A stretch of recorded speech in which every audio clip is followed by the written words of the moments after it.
الرحمن الرحیم السلام علیکم ورحمۃ اللہ وبرکاتہ۔ محترم ناظرین کرام، بقرہ عید بالکل قریب آ چکی ہے۔ قربانی شعائر اسلام میں سے احناف کے نزدیک قربانی واجب ہے۔ حضور صلی اللہ علیہ وسلم ہجرت کر کے جب سے مدینہ منور آئے تو آپ علیہ السلام تواتر کے ساتھ برابر ہر سال قربانی دیتے رہے۔ اس کے علاوہ آپ علیہ السلام نے فرمایا جس شخص کے اوپر قربانی واجب ہے وہ حیثیت اور استطاعت رکھنے کے باوجود قربانی نہ کرے تو ایسا شخص ہمارے عیدگاہ کے قریب نہ آئے۔ صحابہ نے پوچھا ایک مرتبہ کہ اللہ کے رسول، یہ قربانی کیا چیز ہے؟ تو آپ علیہ السلام نے فرمایا کہ یہ تمہارے باپ حضرت ابراہیم علیہ السلام کی سنت ہے۔ تو لہٰذا قربانی ایک اہم اللہ تعالیٰ کا حکم، نبی کا حکم ہے۔ عید قربہ بھی قریب آ چکی ہے۔ اکثر ہم لوگوں کو اس کے تعلق سے بہت سارے مسائل نہیں معلوم، جیسا کہ بہت سارے لوگوں کے اوپر قربانی واجب ہوتی ہے، پھر بھی وہ یہ سمجھتے ہیں کہ ہمارے اوپر قربانی واجب نہیں ہے، اور ناواقفیت کی بنا پر اس واجب کو چھوڑ دیتے ہیں۔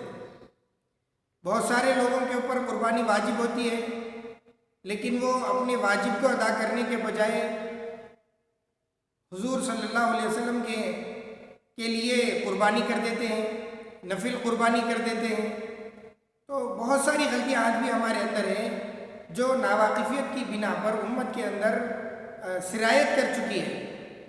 تو ہم لوگوں نے سوچا کہ قربانی کے تعلق سے مکمل معلومات اس چینل پر دے دی جائیں گی تاکہ لاک ڈاؤن میں جو فارغ افراد ہیں، جو طلبہ ہیں، اور اسی طرح گھر میں بیٹھی خواتین ہیں، ان تمام کو قربانی کے مسائل سے واقفیت حاصل ہو جائے۔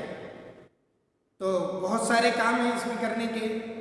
جانور خریدنے سے پہلے کن کن جانوروں کی قربانی کی جا سکتی ہے، پھر جانوروں کی عمر کیا ہونی چاہیے وہ ہے، پھر جانور خریدنے کے بعد کیا کیا کرنا ہے، ذبح کرنے سے پہلے کیا کیا کرنا ہے، ذبح کرتے وقت کیا کیا کرنا ہے اور کیا پڑھنا ہے دعائیں، اور ذبح کرنے کے بعد کیا کیا کرنا ہے، کیا کام کرنے ہیں، گوشت کی تقسیم ہے۔ اسی طرح پورے مسائل کا انشاءاللہ احاطہ کیا جائے گا، خصوصاً جدید مسائل کا احاطہ کیا جائے گا۔